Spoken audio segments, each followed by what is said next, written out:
안녕하세요. 쓰다 글쓰기 센터 소장 심원입니다. 반갑습니다.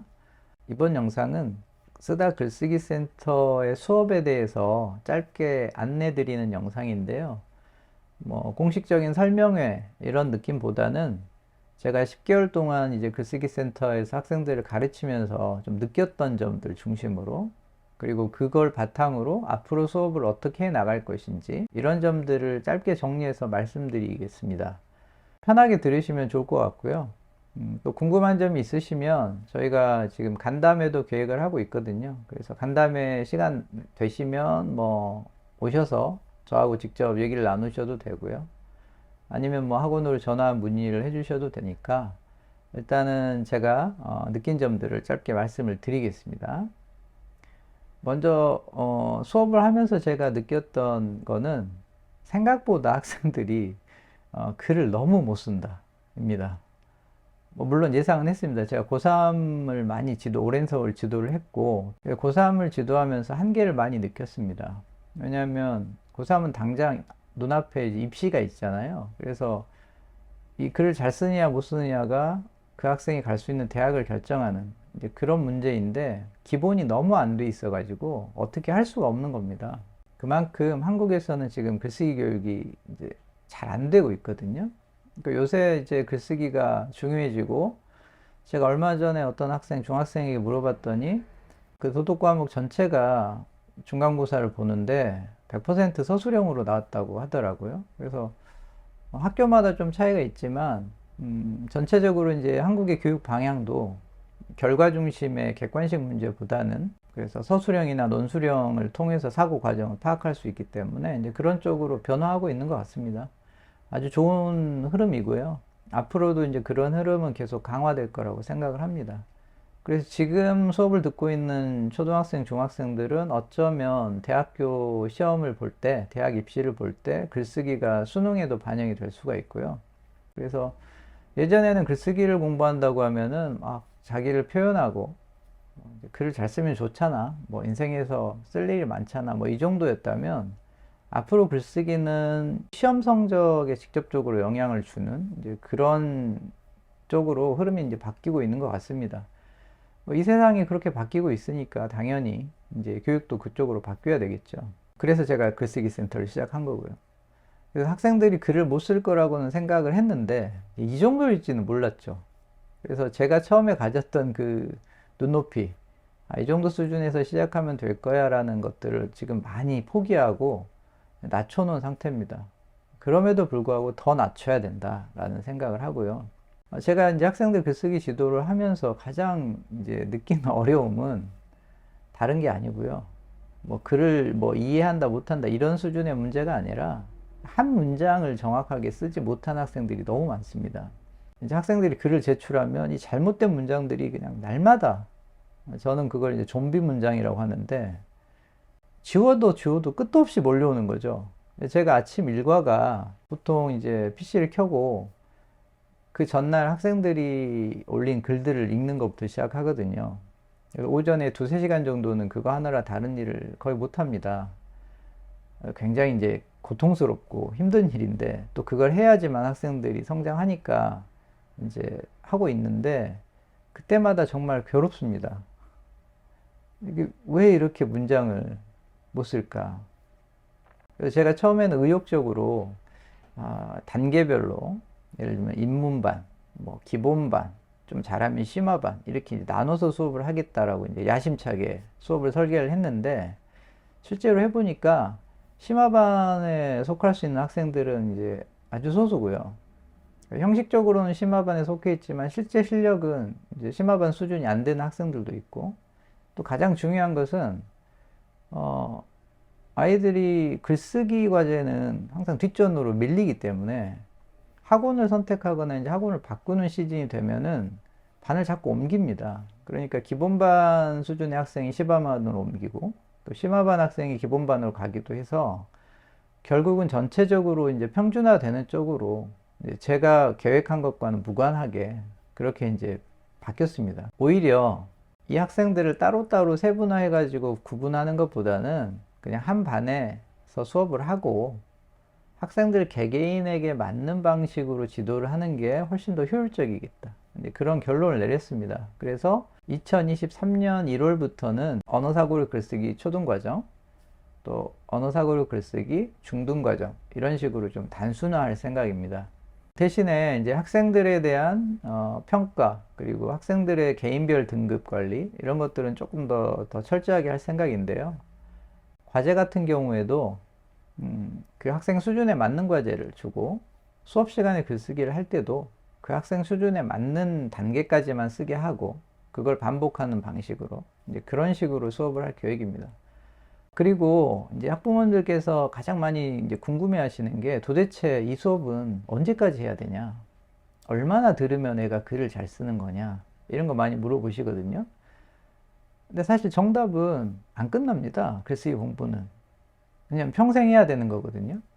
글쓰기는 생각하기고, 생각하지 않으면은 그거는 인간이기를 포기한 거잖아요. 그러니까 내가 생각을 하고 있다. 나는 이런 생각을 체계적으로 하고 있다는 것을 증명하는 게 글쓰기이기 때문에, 지금 학생들은 어찌 됐든 간에 평생 글쓰기를 해야 됩니다. 그러니까 글쓰기 공부는 평생 하는 거죠. 근데 제가 학부모님들에게 글쓰기 공부는 안 끝납니다, 평생 해야 됩니다, 이렇게 말씀드릴 수는 없죠. 왜냐하면 현실적으로 지금 학생들은 중학교, 고등학교 진학함에 따라서 입시를 해야 되고요. 또 입시에 도움이 되는 공부들을 많이 해야 되는 상황이기 때문에, 아무리 좋은 공부라도 그게 직접적으로 입시에 도움이 되지 않는다고 하면 무한정할 수는 없잖아요. 자원이 제한되어 있으니까. 물론 학원 입장에서는 학생이 오래 다니면 좋죠. 근데 과연 그게 학생들에게도 도움이 될까? 이런 생각이 좀 들었고요. 학생들의 수준이 지금 다 다르거든요. 아주 잘하는 학생은 지금 중학생인데 이미 고등학교 수준의 글을 쓰는 학생이 있고요. 못하는 학생은 초등학교 6학년이지만 글 쓰는 수준은 3학년 수준도 있습니다.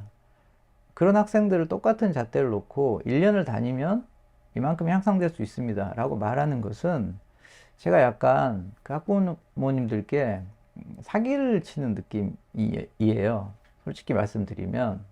그래서 이 문제를 어떻게 할까를 고민하다가 제가 이제 새로운 해결책으로 생각을 해본 게 졸업제도입니다. 일반적으로 대치동의 학원 중에서 졸업을 시키는 학원 없죠. 중학생이면 중학교 때 배워야 되는 중1 과정이 있고, 중2 과정이 있고, 중3 과정이 있으니까 계속 다녀야 되잖아요, 고등학교 3학년 때까지. 그런데 글쓰기는 다른 과목과 달리 학년별로 무슨 진도가 정해져 있는 건 아니잖아요. 그리고 학생마다 글쓰기 편차가 크기 때문에 일정한 기간을 정해두고 이 기간을 어떻게 하면은 잘할 수 있다라고 말씀드리기는 힘듭니다. 대신에 적어도 이 정도 수준까지 높이는 과정은 가능하겠죠. 예를 들면 중고등학교에서 보는 내신 서술형 문제를 어렵지 않게 이제 답을 찾아서 쓸 수 있는 정도의 수준. 책 한 권을 읽고 책에 관한 자기 생각을 한 5문단 정도 쓸 수 있는 능력. 뭐 이런 식으로, 뭐 어마어마하게 대단한 글을 쓰는 것은 아니지만 이 정도를 갖추면 사실 앞으로 공부하는데 큰 지장 없거든요. 그래서 그런 학생들을 졸업시키는 방식으로 졸업제도를 도입하려고 합니다. 그래서 졸업이라는 게 이제 생기면 학생들이 아무래도 단기 목표가 생기잖아요. 글쓰기 센터 수업의 목표는 뭐냐? 막 거창하게 막 글쓰기 능력을 통해서 뭐 자기 주도 학원 역량을 키우고 이런 것 있지만, 알아듣기 쉽게 글쓰기 센터 졸업하는 게 목표입니다. 제가 계산을 해봤더니 한 6개월에서 8개월 정도를 열심히 하면 B등급 정도는 받는 것 같아요. 단 전제 조건은 일주일에 한 번 와서 수업 듣는 이런 거 아니고요. 거의 날마다 30분에서 1시간 정도를 투자해서 계속해서 글쓰기 연습을 하고 자기 글을 고치고 저한테 피드백과 멘토링을 받아서 거기에 맞게 계속 글을 쓰는 거죠. 그렇게 꾸준히 한 6개월 정도를 집중 투자하면 아이들이 수업 시간에 쓰는 글의 수준이 이제 높아집니다. 그럼 그런 학생들은 사실은 이제 졸업시험을 통과하면 졸업하는 걸로 이제 그렇게 할 생각입니다. 빨리 졸업을 시키는 게 저도 좋습니다. 왜냐하면 애가 1년을 다녔는데 늘질 않아. 근데 사실은 걔가 과제도 열심히 안 하고 그냥 몸만 와서 엄마가 중요하다고 하니까 가서 앉아 있었을 수도 있잖아요. 근데 그런 학생이 늘어나면서 학원이 이렇게 성장하는 거는 제 입장에서도 학원 입장에서도 그다음에 학생 입장에서도 전혀 도움이 안 됩니다. 그래서 가능하면 최대한 짧은 기간 동안 집중해서 글쓰기에 몰입을 하고 어느 정도 수준이 되면 졸업을 하는 걸로 그렇게 하기로 마음을 먹었습니다. 그래서 앞으로 스타 글쓰기 센터에서는 이제 졸업생이 나올 겁니다. 첫 번째 졸업생은 아마도 올해 11월이나 12월쯤, 12월쯤에 나오겠네요. 그때 나올 예정이고요. 글쓰기 센터를 졸업했다는 거는 얘가 아주 뛰어나고 막 작가 수준의 글을 쓰고 그런 의미가 아니라 야 이제 혼자 서술형 평가도 준비하고 학교 수행 평가도 어느 정도 힘들이지 않게 할 수 있는 정도 수준이다. 그 정도만 돼도 저는 매우 훌륭하다고 생각합니다. 독서 지도를 좀 더 강화하려고 합니다. 제가 해보니까 일단 읽기 수준도 너무 다릅니다. 책을 읽기는 읽는데 내용 정리도 못하는 학생이 있고요. 책을 읽고 나서 줄거리 정리 정도 하는 학생이 있고요. 줄거리 정리한 다음에 자기 감상을 그게 뭐가 됐든 간에 좀 써볼 수 있는 학생이 있고요. 여기까지가 이제 초중급입니다. 그리고 이제 고급은 책에서 자기가 찾아낸 문제의식, 그리고 그 문제의식이 작품에서 어떻게 형상화되는지, 그리고 그것이 자기 삶과 무슨 관련이 있는지, 이걸 전체를 다 자기가 생각을 해야 되죠.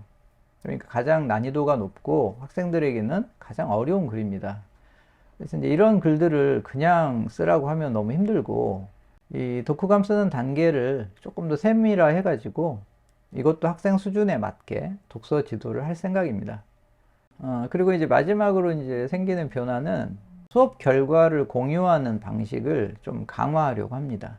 제가 저희 홈페이지에 문장의 숲이라는 페이지를 만들어서 학생들이 쓴 글들을 이제 꾸준히 올리고 있는데 앞으로는 결과물들을 학부모님들이 또 확인도 하시고 지속적으로 뭔가 여기에서 어떤 걸 하고 있다는 것을 아실 수 있게 내년부터는 웹진을 스다 글쓰기 센터에서 만드는 웹진이죠. 그리고 거기 웹진의 필자로 학생들이 참여하게 하는 방식으로 학생들이 자기가 쓴 글을 다른 사람한테 보여주고 평가받고 이런 경험을 할 수 있도록 그렇게 할 예정입니다. 이렇게 이제 수업을 계속해서 업그레이드 하는 과정에서 학생들이 좀 더 빨리 효과적으로 글쓰기 실력을 향상하고 졸업도 빨리 할 수 있지 않을까 이런 생각을 이제 해봅니다. 저는 개인적으로 수업은 일종의 소프트웨어라고 생각하거든요. 소프트웨어는 계속해서 문제점들을 찾고 보완하고 업데이트를 하잖아요.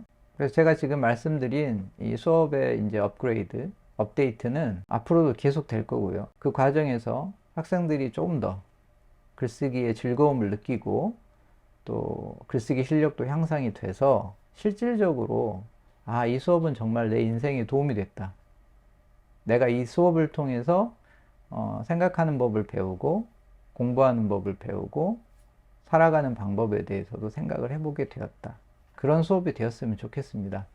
앞으로는 지속적으로 수업과 관련된 얘기도 좀 공유를 드리고 또 제가 글쓰기에 대해서 가지고 있는 독서에 대해서 가지고 있는 생각들 이런 것도 한번 같이 말씀드리려고 합니다. 부모님들께서도 글쓰기 지도나 독서 지도에 관련돼서 좀 궁금한 게 있으시다면 언제든지 저에게 문의를 해주시면 답변 드리고요. 그런 질문들을 바탕으로 이 수업을 계속해서 업그레이드 해 나가겠습니다. 가정이 언제나 행복, 웃음, 건강히 깃들길 바라겠습니다. 감사합니다.